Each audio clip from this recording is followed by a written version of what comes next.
Alrighty. See what we got out here. Just starting to snow here in central Illinois.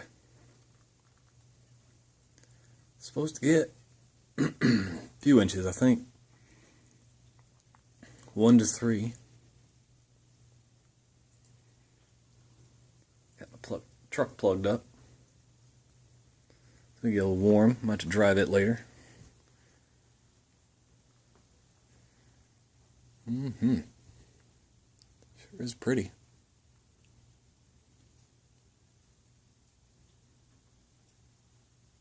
Not too cold. High 30s. I don't know if it shows up good on camera as it does in person, but it is falling. Probably will accumulate a little bit. Today, we are playing. Can't see anything. Playing with the Mustang here.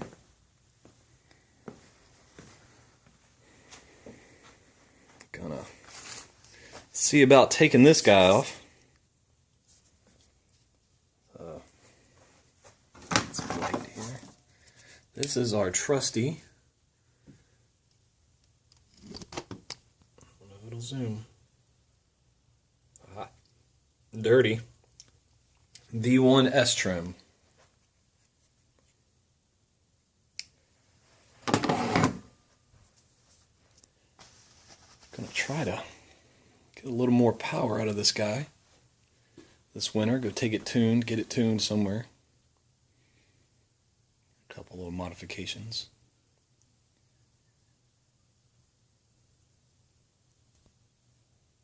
Not zoomed. Okay, there we go. The S-trim's been pretty good. It's carried us almost into the 10s. Probably if I could drive better. 500 and some change to the rear tire. So, probably gonna keep it. Maybe retire it, maybe put it on something else. Guess it'd have to be counterclockwise rotation. I don't know what else the counterclockwise ones fit on. I haven't looked it up. Researched it enough. You can see in there a little bit the intercooler. That's one of the eBay intercoolers, the first one I had, so we're going to change that out too. I have a sneaking suspicion that it's robbing a lot of potential. I say a lot, but I think some airflow restriction is happening there. So, what are we going to replace it with? Alright, let's grab our light here. Aha! Let's see. Not being too rough. It'll zoom in here. Can you see? It says V1 T-Trim. So I've got 2 T-trims here. I think the volutes are switched up, but one's polished, one's satin. This guy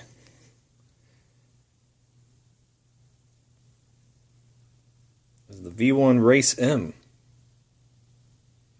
Pretty cool. Kind of dirty, but called up Vortec. The guy I spoke with said that this version has the heavy-duty bearings in it. Okay. So that means you can spin it a little more, which we'll probably do at some point. I'm going to do some upgrades before the spring. I think the goal will be, which we can't see it now, put a overdrive crank pulley on it. So that might get a few pounds. It's between 13 and 14 now. And I built the motor last year, so it's ready to take a bit more. Now, these two are sick. They need some doctoring up here, but you can see, whoa, not good. Impeller on that one's broken. Impeller on this one is broken in a different place, opposite place. The volute, that one wasn't too bad. This one's got a little gouging in it, so yeah, you can see it's kinda bad, but I'm trying to research servicing them and the tolerances, so I can't get a lot of information from Vortec. All they say is it's tight. Okay, what does that mean? So the goal will be to get this S-trim off that I know doesn't have any shaft play, any issues at all really, and sort of try to reverse, I don't want to say reverse engineer, but get some measurements, get some tolerances, some clearances, and see what that's like compared to these. I'm going to purchase a new impeller for one of them. I think I'm going to do a full look and see which one I want to invest in. Other thing I'm trying to find some information on is how free these things should spin. Now, it'd be kind of hard to do one-handed, but just a little bit of the usual gearbox noise, but I don't know if I can do it. You can see if I give it a twist, it spins about a quarter turn, maybe up to a half. If I spin this one, it's a lot more free. So I don't know if that means the bearings are newer on this, they're just tighter. Like I said, one of these looks like it's been rebuilt. Both of the impeller nuts, this one's definitely been off or attempted to come off. Oops. You can see that one's gotten chewed up a little bit, like they used the wrong socket. This one's got a couple socket marks on it, and I don't know, I don't know if that's from the factory or what. I can't quite tell. But they have different, the appearance of the seal in the rear here. And that's just the seal, I think. Still learning. Is different than this one. Oops. You can see if we can do a comparison. So you can see there. Get some light on it here. So I don't know. I kind of got these by different means, just from people I've met online or in person, and said, "Hey, I've got this," and sold them to me cheap. I think for both of these, I spent around $200 to $300, which is pretty cool. Now, an impeller is kind of expensive. They're between $300 and $400, so be my first impeller replacement. So I've done a lot of research on making sure they're balanced and how do you put it on correctly, replacing one. So I know, for example, what we're going to do here is take this marker, make a mark. I'm doing good on the camera today. But anyway, you can see I've made a red mark. Kind of lines that whole thing up. I'll do the same to that later. And that'll let me know how to get the torque back right on the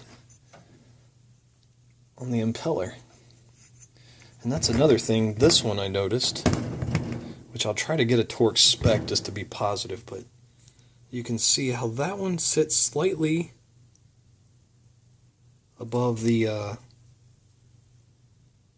surface of the blower there. Kind of see that?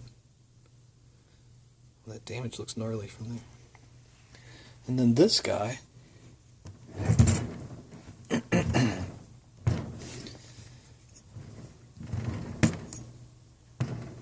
see if I can get out of the way of the light.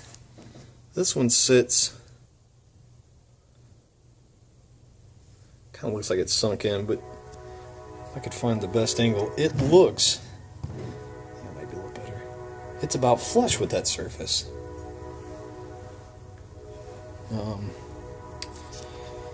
Get my mic out here. Well, of course, I'm use it on a video and the battery died. Nonetheless, you can sort of do something like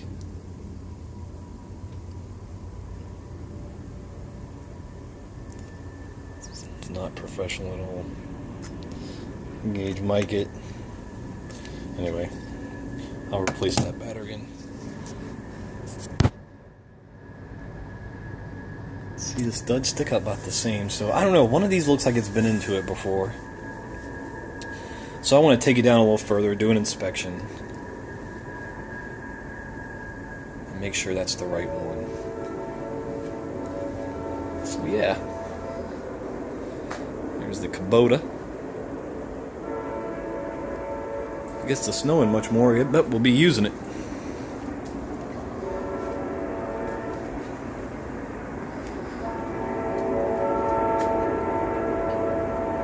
You can hear the train.